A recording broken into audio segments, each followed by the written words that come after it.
Le président sud-africain Jacob Zuma a encore ses fans au sein de son parti. Mais l'ANC pense déjà à sa succession.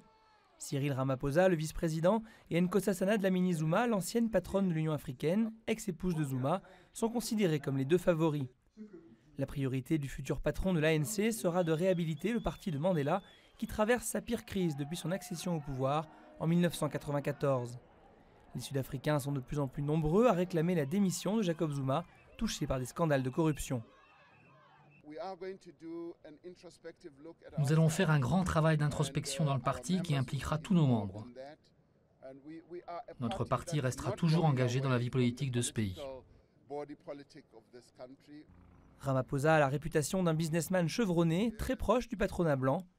Lors d'une vente aux enchères de gibier, il a insisté sur le droit des fermiers blancs à la propriété, alors que l'ANC appelle à une redistribution en faveur de la majorité noire. Mon message pour vous est celui-ci. Continuez à investir dans vos fermes, dans vos terres. Parce que la Constitution est là pour protéger les droits de tout le monde. Ancienne ministre, Dlamini Zuma est peu connue du public en Afrique du Sud, mais elle peut compter sur le soutien de son ex-mari, ainsi que la Ligue des femmes de l'ANC et celle des jeunes, deux factions alliées de Zuma.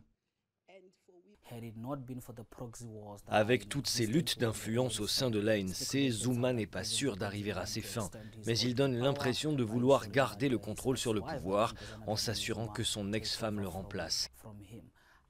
Je ne pense pas qu'elle serait arrivée jusque-là toute seule. Les deux candidats représentent les deux principaux camps qui s'affrontent au sein de l'ANC. Le parti au pouvoir éliera son nouveau président à la fin de l'année, l'occasion de voir si Zuma contrôle toujours ses troupes.